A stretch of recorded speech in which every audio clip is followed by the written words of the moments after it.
Hello sir. Hello, नमस्कार. नमस्कार. मी Gyanada Kulkarni, founder of Vintage elephant.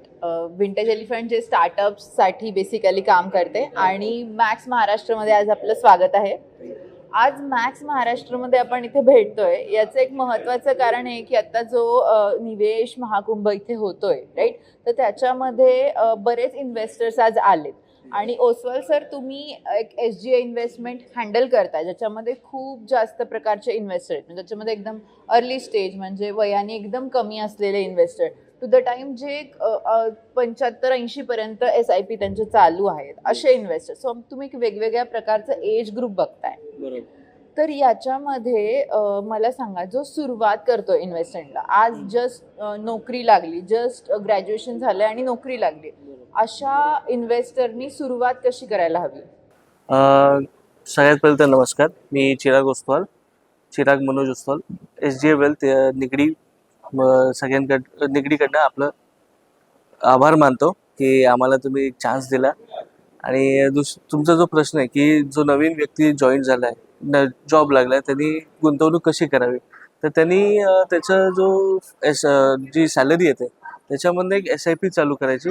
Minimum 5 to 20% जसं त्याला सोयीस्कर असेल त्या अमाऊंटनी त्यांनी एक SIP चालू करावी, म्हणजे त्याला एक चांगली वेल्थ क्रिएशन पण होईल आणि एक सेव्हिंग्स पण होईल त्याची. सर, ज्यावेळेस आपण बघतोय की अर्ली स्टेज राईट, आता एक नेहमीच्या सॅलरीमधून काही पर्सेंटेज काढून एक SIP चालू करावी असं तुम्ही म्हणताय.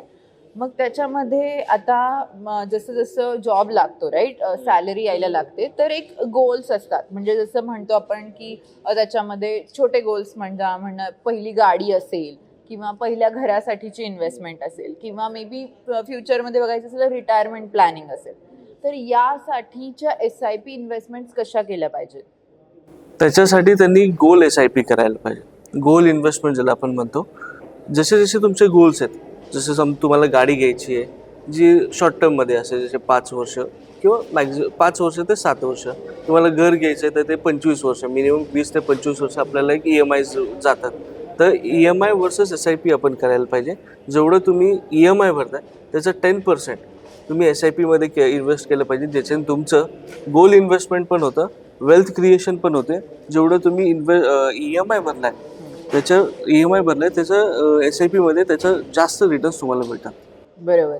आता सर, जर तुम्ही आपण एक गोल प्लॅनिंग बद्दल बोललो तर ज्यावेळेस मार्केट खाली पडतंय राईट, ज्यावेळेस म्हणजे इतके दिवस तुम्हाला SIPतनं चांगला रिटर्न येतोय, आता जस्ट जॉब सुरू झालाय, तुमचे SIP सुरू झालेत, सॅलरी येते आणि एक टाइम येतो की मार्केटमध्ये करेक्शन येत आहे, मार्केट मेजर फॉल होतोय, तर अशा वेळेस त्या इन्व्हेस्टरनी काय केलं पाहिजे? सगळ्यात महत्त्वाचा प्रश्न आहे, कारण की मागच्या 1.5 वर्षात जर आपण बघितलं तर मार्केट हा फ्लॅट आहे, म्हणजे मायनसमध्ये आहे जे आपण म्हणतो. तर ह्या वेळेस लोकांनी SIP इन्क्रीज करायला पाहिजे, टॉपअप करायला पाहिजे आणि लमसम इन्व्हेस्टमेंट काही असेल त्यांच्याकडे टॉपअप तर ते करायला पाहिजे. कारण की ह्यामध्ये त्यांचा फायदा होतो, कारण की त्यांना कमी किमतीमध्ये कमी NAV मध्ये जास्त युनिट्स मिळतात, तर त्यांचा फायदा होतो. त्याच्यात तुम्हाला ॲव्हरेज प्राईस जो तो चांगला तयार होतो तिथे आणि रिटर्न्स चांगले तयार होतात मग तिथे. नक्कीच सर, म्हणजे तुम्ही आज आमच्या दर्शकांना खूप चांगली ॲडवाइस दिलेली आहे आणि थँक्यू सो मच. आज तुम्ही कनेक्ट झालात मॅक्स महाराष्ट्रमध्ये. Stay connected with max Maharashtra. Thank you so much. Thank you.